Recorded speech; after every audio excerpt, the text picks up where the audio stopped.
When it comes to Preacher, I could say the 1970s were his darkest moments. And I already know when it comes to the 80s and 90s, a lot of people like to focus on the crazy things he was doing.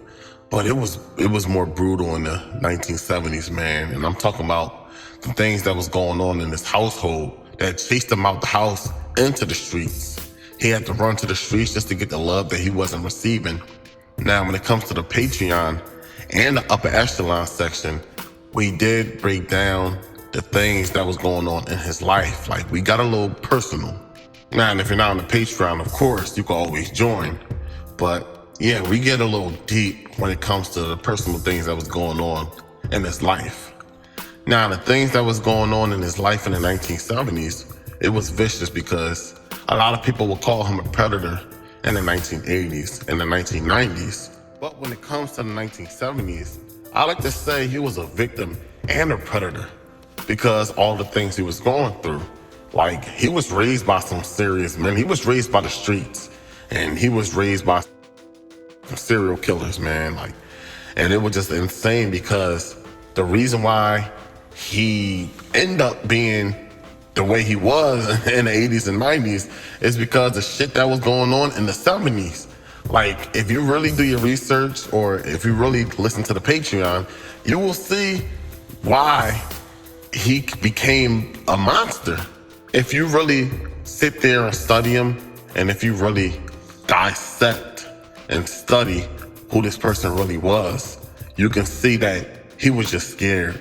He had to be an alpha. He had to be a monster. He was playing the game at a high level. And I'm not justifying anything. You know how y'all like to justify things when it comes to Alpo? I'm not justifying anything, but you kind of get an understanding when it comes to Preacher. You know, he was raised by some dangerous men. Some dangerous men in the 70s, man, that was really taking on shit. So all he was doing was soaking up game. And he was a victim. He was early victim of everything.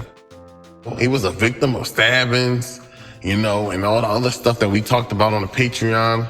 We ain't gonna get that deep into it, but man, he was a victim of a lot of stuff, man. And it's things that'll scar you in life. And he'll walk that tear while he in prison, and he'll tell himself that this shit ain't ever gonna happen to me again. Now, the one thing he understood is if he's gonna be a criminal, he's gonna go all the way through it. He's not gonna be sometime, and you're either gonna be a criminal or you're not. So that's exactly what he did. So when it comes to the rules, what criminal is gonna go by some rules? Like, fuck the rules. If you're gonna be a criminal, go all the way through it, man. But playing by the rules do look good on paper. No snitching, no harming kids, you know, not harming civilians. You know, there's a lot of rules, but you got people that don't play by the rules and they still get praised. And then you got people that play by the rules, such as Wayne Perry, that there's no one checking for him. There's no one putting money on his books. They love Alpo. Now, they will spend money when it comes to Alpo content, but when it comes to Wayne Perry, they're not putting nothing on his books. And that's real shit. So the guy that's being honest and the guy that's being honorable loses at the end of the day. Now, whatever, however you look at it, you know, some people might say, oh, at the end of the day, he kept his morals. And then other people will say, well, he was stupid. You know, he's doing time while dudes is running through his baby mom. Like his own people he was protecting run through his baby mom, but that's another story. Okay, now, when it comes to Preacher in the 1970s, man, he was a stick-up kid, man. He was going through Manhattan, and his OG told him to stay out of Manhattan. You know, we don't care if you go through Brooklyn, we don't care if you go through Harlem or the Bronx or anything, but stay out of Manhattan. And that's one thing he refused to do because there was a lot of money out there. In 1976, he stuck up a joint in Manhattan, and it got to a point where he had to bust his gun, and he had to fire shots at a police officer that was on duty.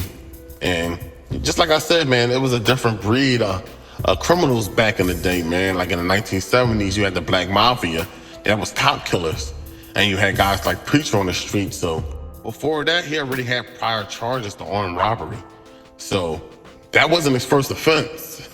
So if I'm preacher, in my head, I'm like, I'm not going back to jail, man. Like I already got a robbery case. So so he started firing his gunman at the cop, man. Good thing he missed.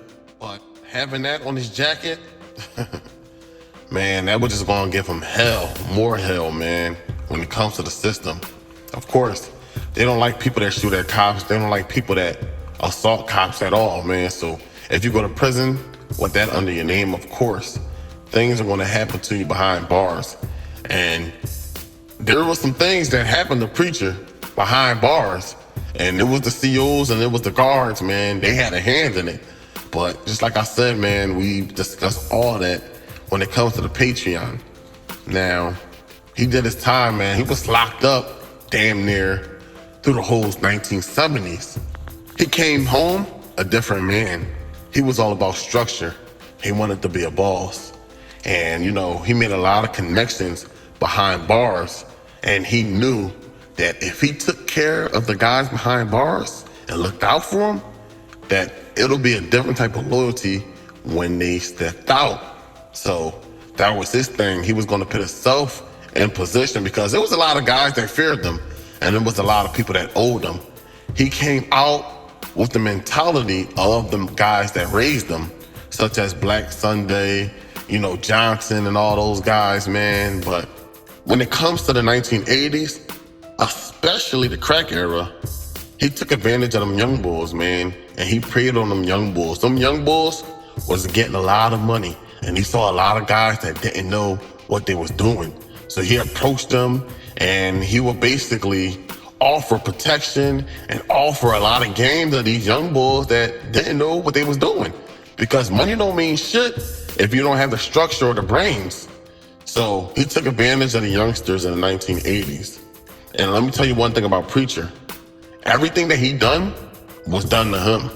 And I mean everything. So all the stories you hear of him touching people or whatever he done to people, man, half of the stuff was done to him. So, you know, his rap sheet, it wasn't the best, okay? He shot at the cops numerous times, all right? You know, you had cops doing things to him behind bars. A couple months ago, he put in an appeal, you know, for a reduction when it comes to a sentence. And, you know, he tried to get compassionate release. But I'm just keeping it 100. Him and his lawyer, they have to have balls of steel to even attempt it because we all know his rap sheet. Dog, you shooting at cops. You got down in your jacket. You know, you got Rich Porter, little brother. You got kidnappings. You got all types of stuff under your jackets, murders, dismembering bodies. Like, come on now. Are you serious? I know they look at him like, is this guy serious? But he's in his 70s. So, you know, there's a lot of things that, you know, you can argue. He's 70 years old. He don't compose a threat to the society. Another thing, his health issues, man, you know, he has cancer. Dealing with health issues is hard, especially behind bars, man. You gotta get the right treatments.